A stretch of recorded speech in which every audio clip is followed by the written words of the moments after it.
by now you can tell I'm on the 4 chord, and that's what we're going to talk about today. We've already talked about what to do on the 4 chord. You can play the blues scale, you can play the mixolydian that goes with F7, and you can play the F Lydian flat 7 scale.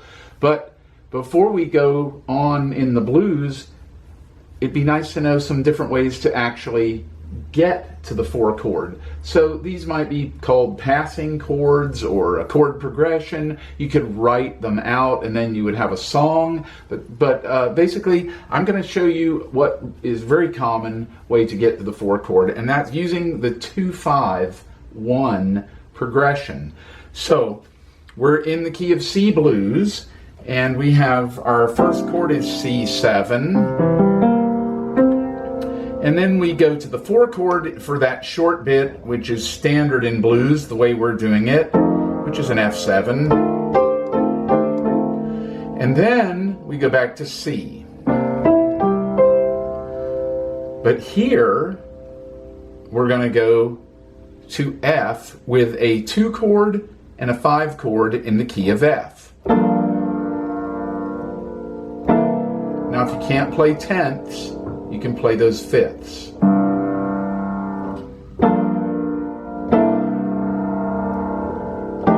And I arrived at my F7 this way. Now, this is what we call in jazz stock jazz voicings or standard jazz voicings.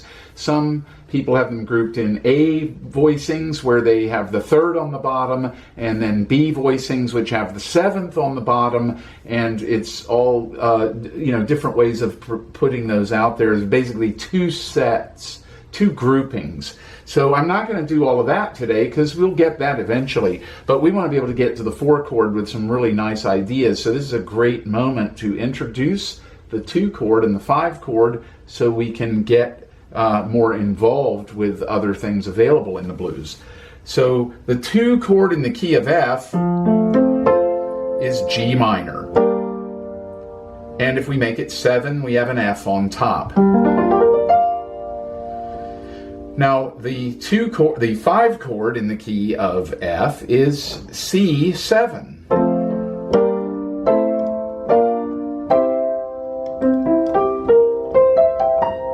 So there's our C7, there's our 5 chord. So our 2 chord is G minor, and our 5 chord is C7. And then our 1 chord is F. And we could have major 7 on that, but for our purposes, we're playing blues, it's going to be an F7.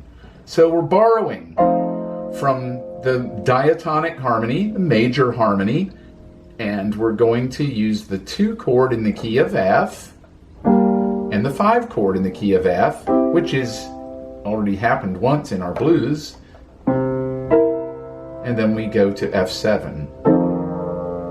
Now we're going to talk about those jazz voicings. So the first thing I did was the thing we're talking about first. I played G minor 7. I had the G in my left hand, and then I added 9. 1, 3, 5, 7, 9. And then I went to a C7 13 like this. And you'll see that I had my C down here. I had tenths. I told you you could play fifths if you'd like. And then we go to our F7 with a standard jazz voicing, stock voicing, however you want to call them. That's all with the right hand.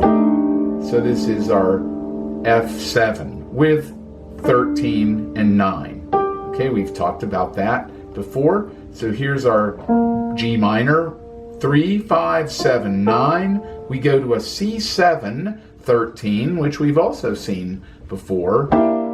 And this is going to be 13 on top. So 7, 9, 3, 13. It's a nice voicing for a C7. So I can do this. If I play my blues, I can go like this. And the harmonic rhythm is important. So I'm going to count this very slowly for you. You know what I'm playing now. Let's count it in. 1, 2, 3, 4.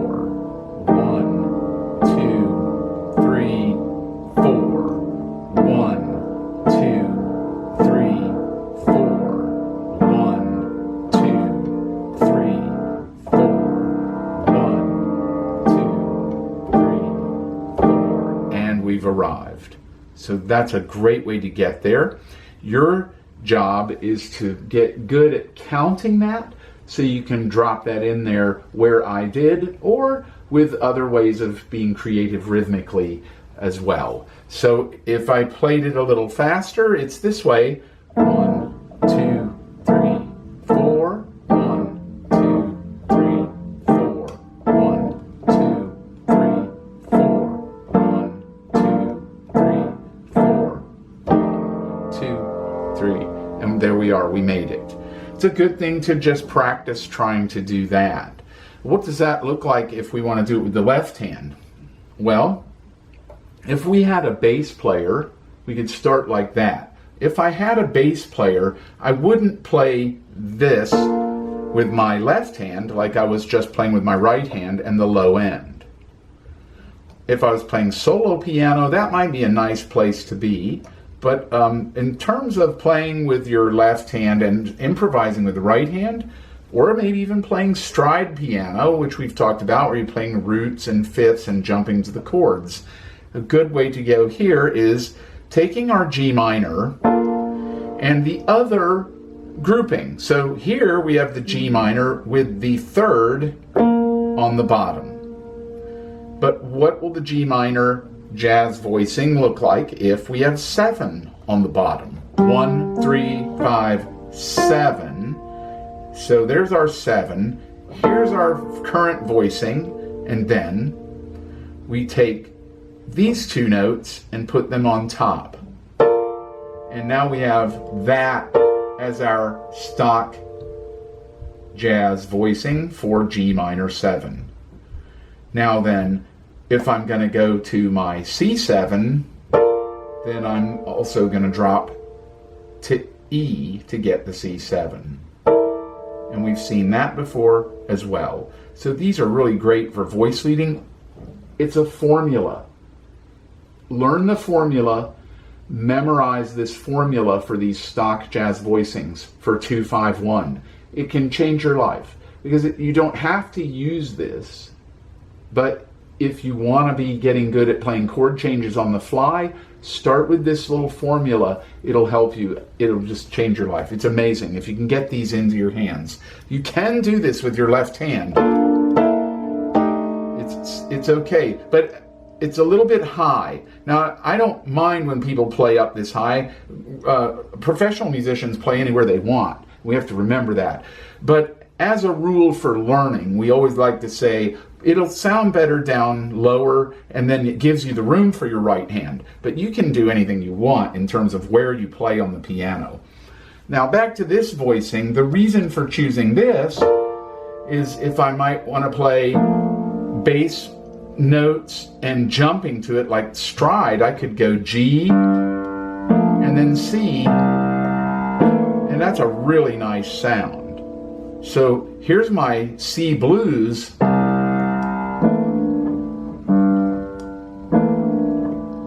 F, C. 1, 2, 3, 4. And now I'm at my 4 chord. Now you can speed that up as you might imagine, but I want to do everything slowly and organized so you can get this and run with it any way you want. So it won't help you if I show you how it goes fast, because then I have to show it to you slow so you can do it. And that's better. We're just going to go right from the beginning so you can have these. You can speed them up any tempo you want. You can do anything you want with them. Now, you can even play them with both hands for comping. Now, remember we always hear about don't double the notes. So somebody's gonna, see this video and say, well, that's just not allowed, but it is. And I'm doing this for a demo purpose. If I was playing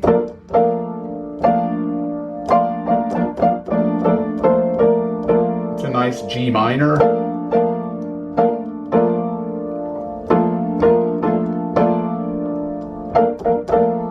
So I'm not doubling there, I'm moving my right hand. But for learning, I do always tell everyone, all my students, do everything with both hands, because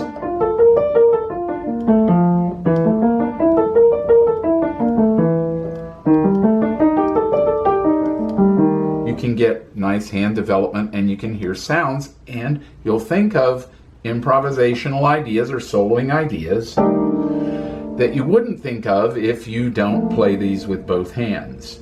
So here is an idea to solo with.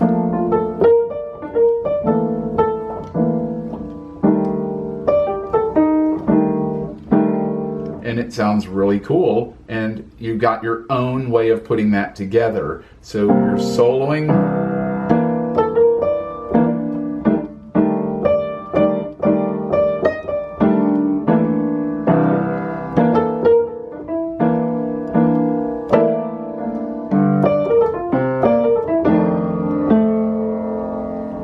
And that's just one idea. There's an unlimited amount of ideas. So what will you do with this? The last thing I want to show you about the 2/5, getting to the 4 chord, is where we can alter that a little bit. So you have the same idea, but we're going to go this way with first, and then I'm going to go to my C7 half step. I'm going to change it to a G flat 7. Now, we talked about this way back when we were discussing guide tones, is using passing chords and passing to get to the F. Here's where we're getting a little bit more involved with a bigger sound. So this is my G minor 7, and then I'm going to go to an F sharp, and this is a F sharp 7 or a G flat 7 with 9, 3, and 5. And 7 on the bottom. So this would also be a C7 with a flat 13 and a flat 9. You can count up those degrees to get that. This is flat 13, flat 9, C7.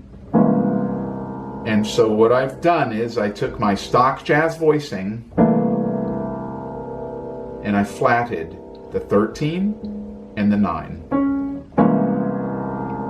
There is something called a tritone substitution, and we'll talk more about that later because it's part of Playing the Blues, part of my book, but we're not going to go into it in depth here because we're staying on point with the 2/5 idea. But the tritone substitution is almost rather obvious. Here's our C7, and these same notes are in that F sharp I just told you about.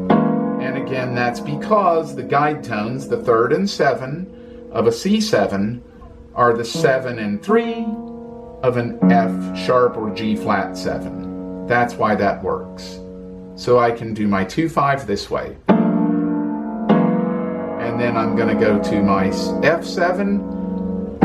I could go with the C on top, or I could go with the D on top.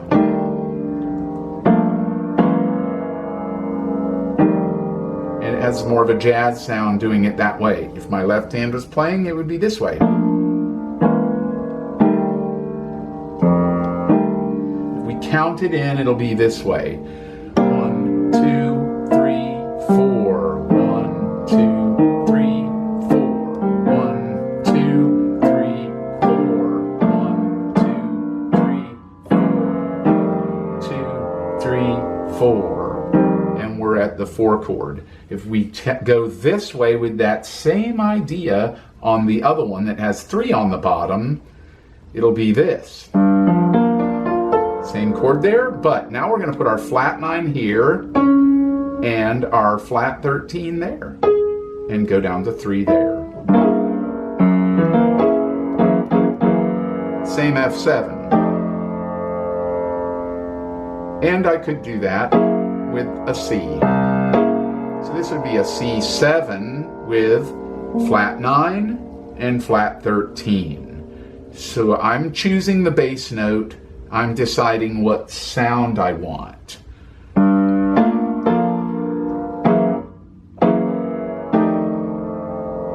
So we'd have this beginning of the blues again this way. 2, 3, 4. 1, 2, 3, 4. 1, 2, 3, 4. 1, 4 chord. Now we could anticipate that, like I say, get there a little early and it swings harder or it grooves more. Like you could go 1, 2, 3, 4, 1, 2, 3. So I'm getting there early. 1, 3, 2, 3, 4, 1, 2, 3, 4, 1, 3. That little bit of early arrival really makes it swing. But that's how we can go. I could play the C, and we'll try that. 1, 2, 3, 4. 1, 2, 3, 4. 1, 2, 3, 4. 2, 3, 4. So it sounds good with either bass note. And that's the power of the bass player. A good bass player knows when that tritone will change everything and not ruin it. And so this is basic theory that everybody needs to know, and a bass player playing with you has those options to pass down the half step, a G to F sharp or G to G flat to F, or to play the C, and both would be correct in this setting, and it just automatically says you're playing an F sharp if he plays that, or you're playing a C7 with flat 9 and flat 13, and that's the power of the bass player. But it doesn't hurt, and he can do anything he wants, and you sound good either way because of these voicings. So I urge you to think about this 2-5 idea. We didn't go to one major, we just basically hit the 2-5. And I will eventually get more involved with all those jazz voicings in other places. So this is not to imprison you with voicings you have to play. This is just stuff that every jazz musician knows. All of them. They all use this, they all learned this, they all know this, and you can do anything you want with it after you know it. The last thing I want to say is I would not want to forget to point out, for more involvement, that your G minor 7 is basically a B flat major 7. 1, 3, 5, 7. And then this is inverted over, or this is your G minor 7, 9 this way, and then it's inverted down this way. That's a B flat major 7 right there. So G minor is relative minor to B flat. That's why that works. They're interchangeable sounds and colors. So this is the 2 chord in the key of F, but it's the 6 chord in the key of B flat. So you would use the same voicing. If you want to get command of your minor 7s with 9, start learning them this way. Have the 3rd on the bottom or the 7th. Write those down and remember to be organized in everything you try to do. So that will do it for today, and I will watch this video myself. And if I missed something or more should be added, we'll do it again next time. Keep jamming.